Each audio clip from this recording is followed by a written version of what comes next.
put a 25% tariff, which is, by the way, about 7 times more than they would have to pay by raising their drug, like 7 times. This wasn't like a little bit more, 7 times more. And I may do that for Greenland too. I may put a tariff on countries if they don't go along with Greenland, because we need Greenland for national security. So I may do that. I'll give you a little, I'll take you out of that. In fact, that'll end up being the story. But actually, this is a much bigger story because we're reducing healthcare by numbers that you haven't seen. U.S. President Donald Trump has escalated tensions with some of America's closest allies, announcing sweeping tariffs on European countries backing Denmark in the growing dispute over Greenland. In a Truth Social post, Trump threatened to impose a 10% tariff starting February 1st, with a sharp increase to 25% by June, unless what he called a deal is reached for the complete and total purchase of Greenland. The proposed tariffs would target Denmark, Norway, Sweden, France, Germany, the United Kingdom, the Netherlands, and Finland. The move marks a dramatic escalation that could further strain the NATO alliance, with Denmark at the center of the standoff. Trump argues the tariffs are necessary, accusing European nations of playing a very dangerous game by supporting Denmark and sending military personnel to Greenland. He warned that the level of risk created by these actions is not tenable or sustainable, while adding that the United States remains open to negotiations. The announcement follows a week of high-level meetings in Washington involving Denmark's foreign minister, Greenland's foreign minister, and senior Trump administration officials. And I may do that for Greenland too. I may put a tariff on countries if they don't go along with Greenland, because we need Greenland for national security. So I may do that. I'll give you a little, I'll take you out of that. In fact, that'll end up being the story. But actually, this is a much bigger story because we're reducing healthcare by numbers that you haven't seen. So I spoke to the top 10 countries. They all said no, and within about 2 minutes, they all agreed. And we were off to the races. And now we have favored nations. It's called most favored nations. So if France is paying, let's say, $20 or $30 instead of $10, we are going to pay that 20 or 30. We pay the lowest price, whatever the lowest price is. So if France is paying $100, but Germany's paying $20, we pay what Germany pays. So we go from a horrible situation on drugs, prescription drugs, to the lowest price anywhere in the world. Is that a correct statement, Oz? Because they're going to blame you. If you want to correct me, you can, but you won't be here for long if you do. They'll You're say, correct, Mr. Oz has President. left employment. No, but is that a correct statement? That's absolutely correct statement. And that's what we want to codify in the great healthcare plan. Yeah. That's what why we're it's so codifying. important. That's Because right. if the president's not here, there's a flight risk with these companies not obliging us anymore, because I think it's the strength of your personality, but also they know they will follow through with the threats if we don't act. So we believe other countries will change their opinions, and so will drug companies. So we've got to get it into legislation.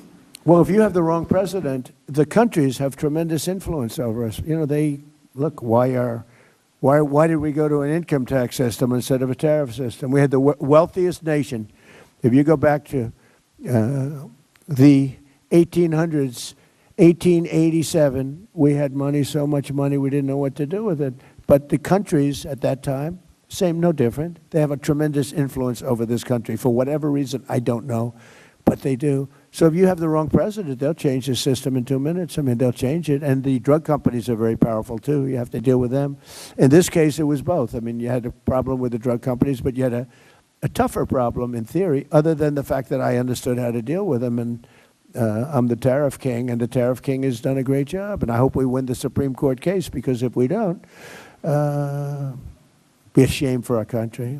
Be a shame. We have a great, safe, beautiful country now. We're doing better than we've ever done. We hit 42 stock market highs during the 11-month period that I've been here. There's never been anything like it. Stock market's hitting a new high again today. So it's, it's been incredible. So just to end it on this, because it's such a big subject and it can't be explained by reading. As good as my speechwriter is, he's fantastic, but he can't write it in one sentence what we're talking about. So we're going to get most favored nations. We will be taking prescription drugs down to levels never even contemplated.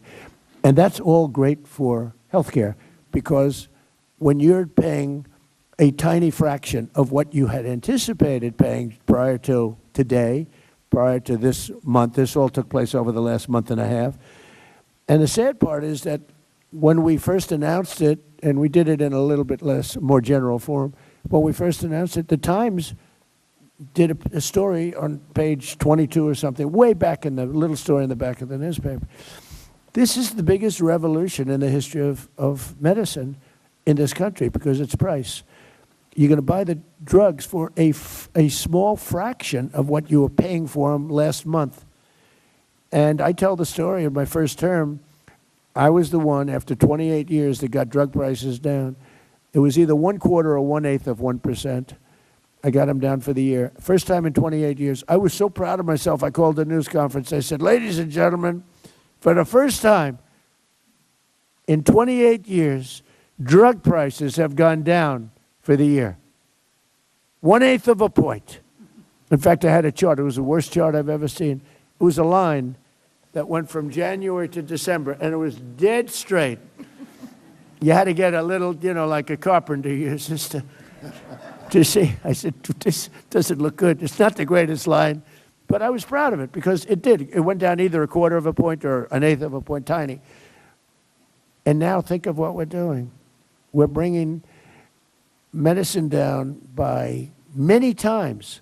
Nobody's ever seen. And there are two ways of calculating. You could say 1,000%, 2,000, or you could say 90% or 80%.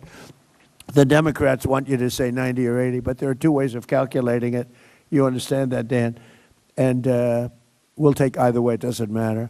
But we'll be paying a tiny fraction. So that's going to go into our plan.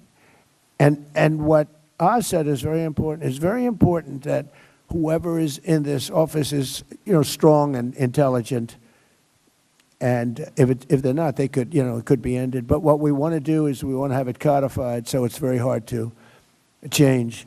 And that's all part of the process. I think it's the greatest revolution because it's financial is, a big part of the drugs. And all of the doctors sitting there know exactly what I'm talking about. They have their patients in Europe, and they're saying, I can't believe it. I'm buying the same thing for, 15% of what I pay in New York or in Chicago. And they're all nodding their heads. That's right. That's not going to happen anymore. We pay now, just to end it, the lowest price in the world, whatever that is, that's what the United States of America will be paying. Isn't that an amazing, long story? I was going to say long, boring. It's not boring. To me, it's long and exciting. It's the biggest thing to happen to healthcare. I don't think there's anything we can do. We can do all of our different methods, but there's nothing we can do that can ever top what we do. And the press should treat it fairly instead of not writing about it, because they don't write about it because it's me. Primarily because it's me, but also because it's Republican. And they don't write about it, and they should be ashamed. But fortunately, the public understands it, and that's why we won the election in a landslide. So it's a great thing. Instead of Americans paying the highest drug prices anywhere in the world by far, by 10 times sometimes, will now pay the lowest cost paid by the lowest nation. So the lowest nation, whatever that is, I hope they negotiate a great deal. I hope somebody out there of all those nations is going to be a better negotiator than everybody else. And whatever they get, we get, Mike. Is that pretty good? Look at Mike. Even Laura, first time I've ever seen him smile. And next, our plan would reduce your insurance premiums by stopping government payoffs to big insurance companies and sending the money directly to the people. So instead of, and this started, and I'm not really a healthcare maven, but I was always a good businessman. It started, I'm reading the paper, and I see the money that the insurance companies were making from us on Obamacare. And they're up by 1,000%, I think one was up 1,723%, 1,700%.